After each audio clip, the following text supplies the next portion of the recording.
Hello all, welcome back to Yashaswini Vamshika cooking and tips channel. ఈ tips చూసాక మీరు ఖచ్చితంగా అనుకుంటారండి, ఈ సింపుల్ చిట్కాలు తెలియక మనం చాలా మనీ వేస్ట్ చేసామని. అటువంటి సూపర్ యూస్ఫుల్ టిప్స్ అయితే వచ్చేసానండి. స్కిప్ చేయకుండా చూడడానికి అయితే ట్రై చేయండి. ఈ టిప్స్ తోటి మన పనులను సులువుగా చేసుకోవచ్చు. అండ్ ఏది బాగా నచ్చింది అనేది కూడా కామెంట్ బాక్స్లో కమెంట్ చేయండి. టిప్ని అయితే చూస్తారు, సూపర్ యూస్ఫుల్ టిప్ అంటే ఈ రోజుల్లో ప్రతి ఒక్క ఆడపిల్ల ఉపయోగపడేది ఎక్సలెంట్ టిప్ అండి. ఇంట్లోనే న్యాచురల్గా షాంపూని తయారు చేసుకుందామండి. అండ్ అలానే కుంకుడుకాయలతో చేయాలని కొంతమందికి ఉన్నా కానివ్వండి, తలస్నానం బాత్రూమ్ అంతా పిప్పి పడిపోతుందని టెన్షన్గా ఉంటుంది కదా. ఈ విధంగా ట్రై చేశారంటే మాత్రం పిప్పి పడిపోతే at the side hair growth ఉండి చుండ్రు అనేది లేకుండా ఉంటుంది. దానికోసం కుంకుడుకాయలు అలాగే వాటర్, అలోవీరా, కొంచెం మెంతులు వేసేసి బాగా ఉడకవించేసేయండి. కొంచెం బాగా ఉడికిన తర్వాత వెంటనే స్టవ్ ఆఫ్ చేసి చల్లారనివ్వండి. చల్లారిన తర్వాత ఈ విధంగా కొంచెం నొక్కుతూ ఉన్నామనుకోండి, లోపల నురుగంతా వచ్చేస్తుంది కదండి. ఈ నురిగిన వాటర్ ఏదైతే ఉందో దాన్ని ఒక టీ స్టైనర్తో స్టెయిన్ చేసేసేయండి. స్టెయిన్ చేసింది ఈ విధంగా లిక్విడ్ రూపంలో వచ్చేస్తుంది కదండి. దీన్ని ఒక పాత షాంపూ బాటిల్లో కానివ్వండి, లేదంటే ఒక సీసాలా కొని పోసి పెట్టేసుకున్నారే అనుకోండి. ఇది మనకి ఏంటి అంటే 4-5 టైమ్స్ అయితే వస్తుందని ఒక బాటిల్లో పోసేసుకొని ఫ్రిడ్జ్ లోపల పెట్టేసుకున్నాం. తలస్నానానికి ముందు అరగంట ముందు తీసుకొని వాడుకున్నారే అనుకోండి, మనకి హెయిర్ దీనివల్ల ఏంటంటే హెయిర్ గ్రోత్ ఎక్కువ ఉంటుంది, డాండ్రఫ్ ఉండదు, హెయిర్ సిల్కీగా ఉంటుందండి. కొంతమంది కుంకుడుకాయలతో చేయడం వల్ల సిల్కీ కూడా ఉండదు అనుకుంటారు కదా. ఈ విధంగా ట్రై చేస్తారని హెయిర్ గ్రోత్ ఉంటుంది, డాండ్రఫ్ అనేది సిల్కీ కూడా ఉంటుంది. At the same time bathroom అనేది చాలా నీట్గా అయితే ఉంటుంది. నురుగు కొంచెం వేసుకొని చూపిస్తున్నాను చూడండి. బాగా గట్టిగా ప్రెస్ చేసారా మనకు తలలో ఉన్న మురికి మొత్తం పోతుందండి, నురగా వస్తుంది. దీనివల్ల ఏంటంటే హెయిర్ గ్రోత్ ఉంటుంది. అండ్ అలానే డాండ్రఫ్ అనేది కూడా ఈ చలికాలంలో లేకుండా అయితే ఉంటుంది. ఐ హోప్ ఈ టిప్ అయితే నచ్చిందని అనుకుంటున్నాను. నెక్స్ట్ టిప్ వచ్చేసి వెజిటబుల్స్ ఈ కవర్లో కనుక తెచ్చేసుకున్నాం అనుకోండి, ఇంటికి రాగానే మనం వేరే పేపర్ కవర్లు అయితే చేంజ్ చేసుకుంటూ ఉంటానే. కానీ ఎప్పుడైనా సరే టైం లేకపోయినా కానివ్వండి, కొంచెం టైర్డ్గా అనిపిస్తే ఈ కవర్లో డైరెక్ట్ ఫ్రిడ్జ్లో పెట్టేసాము అనుకోండి, లోపల వెజిటేబుల్స్ అన్ని ఏ వెజిటేబుల్ అయినా కానీ త్వరగా పాడైపోయే ఛాన్స్ ఉంటుంది కదా. లోపల నీరు అనేది ఫామ్ అవుతూ ఉంటుంది కదా. అలా పాడవకుండా ఉండాలి అనుకుంటే ఈ కవర్లో పెట్టుకున్నా సరే ఈ విధంగా ఒక ఫోర్క్ సహాయంతో లేదా చిన్న టూత్ పిక్ సహాయంతో హోల్స్ కనుక చేసేసుకున్నాం అనుకోండి, కవర్కి అక్కడక్కడ లోపల నీరు అనేది పట్టకుండా అయితే ఉంటుందండి. దానివల్ల మన వెజిటేబుల్ అనేది ప్లాస్టిక్ కవర్లో ఉన్నా సరే త్వరగా పాడవకుండా అయితే ఉంటుంది. ఐ హోప్ టిప్ అనేది నచ్చిందని. ఇప్పటివరకు చూసారు కదా, ఏదైనా ఒక్కటనే మీకు యూస్ఫుల్గా అనిపించే ఉంటుంది కదా. ప్లీజ్ యూస్ఫుల్గా అనిపిస్తే మాత్రం ఒక లైక్ అండి. దీనివల్ల వేరే వాళ్ళకి వీడియో రీచ్ అవుతుంది, అట్ ద సేమ్ టైం నాకు మోటివేషన్గా ఉంటుంది. కాబట్టి ప్లీజ్ ఒక లైక్ ఇచ్చి సపోర్ట్ చేయండి. అండ్ నెక్స్ట్ టిప్ వచ్చేసి నెయిల్ పాలిష్. మనం శారీకి తగ్గట్టు నెయిల్ పాలిష్ వేసుకోవాలనుకోండి, ఫంక్షన్స్కి వెళ్ళేటప్పుడు బిఫోర్ ఏదైనా కలర్ వేసుకుంటూ ఉంటాం కదా. మనం రెయిన్ రిమూవల్ పెట్టి నెయిల్ పాలిష్ రిమూవ్ చేసుకుంటూ ఉండగా మనకి ఇష్టమైన కలర్ వేసుకోవడానికి ఆ టైంలో కనుక మనకి రెయిల్ రిమూవల్స్ అవైలబుల్లో లేవు అనుకోండి, ఈ విధంగా పర్ఫ్యూమ్ ఏదైనా పర్లేదండి, పర్ఫ్యూమ్ ఒకసారి స్ప్రే చేసి టిష్యూ పేపర్తో కానివ్వండి, లేదు అంటారా ఏదైనా పాత క్లాత్తో కానీ తుడిచేసారనుకోండి, ఈజీగా నెయిల్ పాలిష్ అనేది రిమూవ్ అవుతుంది. నెయిల్ రిమూవల్ కానివ్వండి, వైప్స్ కానివ్వండి లేకుండా ఈజీగా నెయిల్ పాలిష్ అయితే ఈ విధంగా రిమూవ్ చేసుకోవచ్చు. నెక్స్ట్ టిప్ వచ్చేసి పాపడాలు కానివ్వండి, లేదంటే ఇలాంటివి కానివ్వండి, అప్పడాలు కానివ్వండి, ఏంటంటే తీసుకొచ్చినప్పుడు బాగా ఫ్రెష్గా ఉంటాయండి. మనకు కొన్ని రోజులు అయ్యే కొంది ఏంటంటే మెత్తబడిపోవడం, ఫ్రెష్ ధనం లేకుండా ఉంటుంది కదా.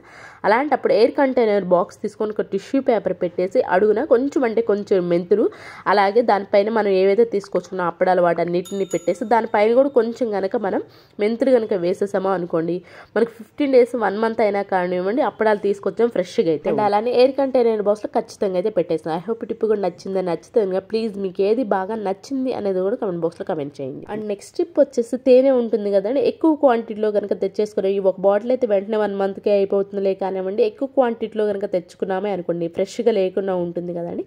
అలాంటి అప్పుడు ఫ్రెష్గా ఉండాలి అని అనుకోండి, ఈ విధంగా మిరియాలు కనుక వేసేసామనుకోండి, మనకి హనీ అనేది చాలా డేస్ వరకు ఫ్రెష్గా అయితే ఉంటుంది. నెక్స్ట్ టిప్ వచ్చేసి లేడీస్ అందరికి ఉపయోగపడే సూపర్ యూస్ఫుల్ టిప్ అండి. ఏదో ఒక టైంలో ఖచ్చితంగా మన లేడీస్ అందరికీ కూడా బ్రా అనేది కొన్నిసార్లు ఏంటంటే బ్లౌజ్ చిన్నదైనా బ్రా అనేది కనిపిస్తూ ఉంటుంది కదండి. ఇన్ కేసు బ్లౌజ్ లూజ్ అయినా కానివ్వండి, అలాంటప్పుడు బ్యాక్ సైడ్ మనకి డబల్ టేప్ ప్లాష్ ఉంటుంది కదండి. ఈ విధంగా డబుల్ టేప్ ప్లాష్ను పెట్టేసి అంటించేసామనుకోండి బ్రాని, మనకి ఎంత లూజ్ బ్లౌజ్ అయినా కానివ్వండి బ్రా అనేది కొంచెం కూడా ఆ స్ట్రైప్స్ అనేవి కనిపించు. ఐ హోప్ టిప్ కూడా నచ్చిందని అనుకుంటున్నాను. నచ్చితే ప్లీజ్ మీ ఫ్రెండ్స్ అండ్ ఫ్యామిలీకి షేర్. నెక్స్ట్ టిప్ వచ్చేసి ఆడపిల్లకి ముందు ఫేస్లో కళ్ళు ఎంత ముఖ్యమో సేమ్ ఐబ్రోస్ కూడా అంతే ముఖ్యం కదండి. అలాంటి ఐబ్రోస్ కొంతమందికి చాలా పల్చగా ఉంటాయి కదా. అలాంటి వాళ్ళు ఎవరైనా ఉన్నారు అంటే ఎట్ ద సేమ్ టైం నలుపుగా కావాలని, గ్రోత్ ఎక్కువగా కావాలి అని అనుకుంటే న్యాచురల్గా ఈ విధంగా ట్రై చేయండి. కొంతమంది ఆర్టిఫిషియల్ ఐబ్రోస్ కూడా పెట్టుకుంటూ ఉంటున్నారు కదండి. ఎలాంటి కెమికల్స్ వాడకుండా ఆర్టిఫిషియల్ ఐబ్రోస్ కాకుండా ఈ విధంగా ట్రై చేస్తూ ఉన్నారనుకోండి, మీకు ఖచ్చితమైన ఐబ్రోస్ మంచి గ్రోత్ ఉంటుంది, నలుపు ఉంటుంది. దానికోసం మనకి ఆముదం ఉంటుంది కదా, ఆముదం ఒక ఫుల్ స్పూన్ అయితే తీసేసుకున్నాను. దానిలోనే కొబ్బరి నూనె ఉంటుంది, కొబ్బరి నూనె ఒక ఫుల్ స్పూన్ అయితే వేసేసుకున్నాను. దీనితో పాటు ఈ రెండింటితో పాటు ఆల్మండ్ ఆయిల్ ఉంటుంది కదండి, ఆల్మండ్ ఆయిల్ కూడా ఒక ఫుల్ స్పూన్ అయితే తీసేసుకోండి. మూడింటిని బాగా కలిపేసుకోవాలండి. నాకు ఇక్కడ ఏంటి అంటే ఆల్మండ్ ఆయిల్ అవైలబుల్ లేదు కాబట్టి నేను చూపిస్తున్నాను. ఖచ్చితంగా ఆల్మండ్ ఆయిల్ కూడా ఒక ఫుల్ స్పూన్ అయితే తీసేసుకోండి. దీన్ని ఎప్పుడు అప్లై చేసుకోవాలంటే పడుకునే అరగంట ముందు మీరు ఈ ఆయిల్ని తీసుకొని ఐబ్రోస్ మీద 15 మినిట్స్ మసాజ్ చేసుకోండి. 15 మినిట్స్ మసాజ్ చేసుకుని ఎలాంటి క్లాత్తో కానీ తుడవద్దని అలాగే డైరెక్ట్గా పడుకోండి. ఈ విధంగా మరి 3 మంత్స్ ఖచ్చితంగా చేశారు అనుకోండి, ఐబ్రోస్ పల్చగా ఉన్న వాళ్ళు ఎవరన్నా కానివ్వండి థిక్గా వస్తాయి అండ్ అలానే నలుపు ఉంటే at the same time growth కూడా ఎక్కువగా ఉంటుందండి. ఇది ట్రై చేయండి, న్యాచురల్గా మీకు ఖచ్చితమైన రిజల్ట్ అయితే ఉంటుంది. అంటే న్యాచురల్గా మన ఛానల్లో బోల్డ్ అయితే ఉన్నాయండి, కెమికల్స్ లేకుండా. ప్లీజ్ ప్రీవియస్ రివ్యూస్లోకి వెళ్ళండి, చూడండి, మీకు నచ్చితేనే సబ్స్క్రైబ్ చేసుకోండి. నెక్స్ట్ టిప్ వచ్చి సూపర్ యూస్ఫుల్ టిప్ అండి. ఈ రోజుల్లో ప్రతి ఒక్కరు ఫేస్ చేసే ప్రాబ్లం ఏంటి అని అంటే హెయిర్ ఫాల్.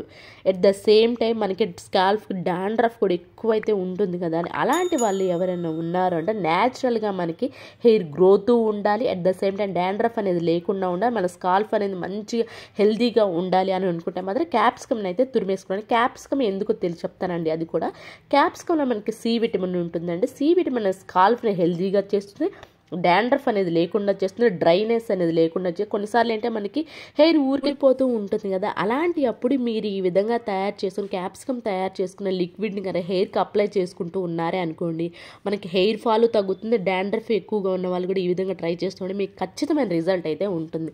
దానికోసం క్యాప్సికమ్ తీసుకొని లోపల విత్తనాలన్నింటినీ తీసేసానండి. ఈ విధంగా క్యాప్సికమ్ తురిమేసుకున్న తర్వాత ఒక బౌల్లో తీసేసుకోవాలి. బౌల్లో తీసుకొని నేను కొబ్బరి నూనె తీసుకుంటానండి. ఇది గానుగ కొబ్బరి నూనె అంటే నేను మ్యాక్సిమం గానుగ కొబ్బరి నూనె వాడతాను మా పిల్లలకైతే. ఏదో 1-2 సార్లు మామూలు కోకోనట్ ఆయిల్ అయితే తెప్పించాను, కానీ మ్యాక్సిమం ఎవరన్నా హెయిర్ మంచిగా ఉండాలని గానుగ నూనె తెప్పించుకోవాలని దాన్ని ఫుల్ పెద్ద స్పూన్ తీసుకున్నాను చూడండి. 2 స్పూన్లు మనకి కొబ్బరి నూనె తీసుకున్నాను, అలాగే 2 స్పూన్లు ఆముదం ఉంటుంది కదండి, ఆముదం కూడా తీసేసుకున్నాను 2 పెద్ద స్పూన్లు. దీనితో పాటు టీ పౌడర్ మీరు ఏదైతే వాడుతూ ఉంటారో ఆ టీ పౌడర్ మనకి ఖచ్చితంగా తెలుసు కదండి. టీ పౌడర్ అనేది మన హెయిర్ని సాఫ్ట్గా చేస్తుంది, సిల్కీగా చేస్తుంది, షైనీగా చేస్తుంది కదండి. కాబట్టి టీ పౌడర్ను ఒక ఫుల్ స్పూన్ అయితే వేసేసుకొని అండ్ అలానే అవిసె గింజలు ఉంటాయి కదండి, అవిసె గింజలు కూడా వేసేసి ఒక స్పూను బాగా కలిపేసేసి ఈ విధంగా సిమ్లో పెట్టేసుకొని బాగా మరగగాచేసేయండి. మరగగాచిన తర్వాత మనకి కలర్ అయితే చేంజ్ అయిపోతుందండి. ఇక నేను చూపిస్తాను చూడండి. కలర్ ఈ విధంగా చేంజ్ అయిన తర్వాత వెంటనే స్టవ్ ఆఫ్ చేసేసేయండి. ఆఫ్ చేసి చల్లారనివ్వండి. చల్లారిన తర్వాత ఒక టీ స్ట్రైనర్ సహాయంతో ఒక బాటిల్లో పోసేసుకోండి. ఈ బాటిల్లో పోసే అరగంట పాటు ఈ ఆయిల్ ఏదైతే ఉందో ఈ ఆయిల్ని ఎండలో పెట్టేసి అరగంట తర్వాత దీన్ని ఎప్పుడు ఉపయోగించాలి, తలస్నానానికి అరగంట ముందు ఇది పెట్టేసుకొని అరగంట తర్వాత మేము హెడ్ బాత్ కనుక చేసేసాము అనుకోండి, మనకి హెయిర్ మంచి గ్రోత్ ఉంటుందండి. At the same time dandruff ఉండదు, అలానే మనకి స్కాల్ఫ్ కూడా మంచి హెల్దీగా అయితే ఉంటుందండి. అండ్ ఒకటి మాత్రం ఇక్కడ గుర్తుపెట్టుకోవాలండి, ఖచ్చితంగా మనకి దురద అయితే వస్తుంది స్కాల్ఫ్ మనం ఇది పెట్టుకున్న తర్వాత, బట్ తలస్నానం చేసిన తర్వాత ఆ దురద అనేది లేకుండా ఉంటుంది. ముందుగానే తయారు చేసుకున్నాం కదండి కుంకుడుకాయలతో షాంపూ అనేది, దాన్ని కనుక మనం ఈ ఆయిల్ పెట్టేసుకున్న తర్వాత ఆ షాంపూతో కనుక హెడ్ బాత్ చేశారనుకోండి మీకు హెయిర్ ఫాల్ అనేది ఖచ్చితంగా కంట్రోల్. ఒకేసారి మిరాకిల్గా ఏం జరగలే కానివ్వండి, కంటిన్యూస్గా చేస్తూ ఉన్నారంటే మాత్రం మంచి రిజల్ట్ అయితే ఉంటుంది.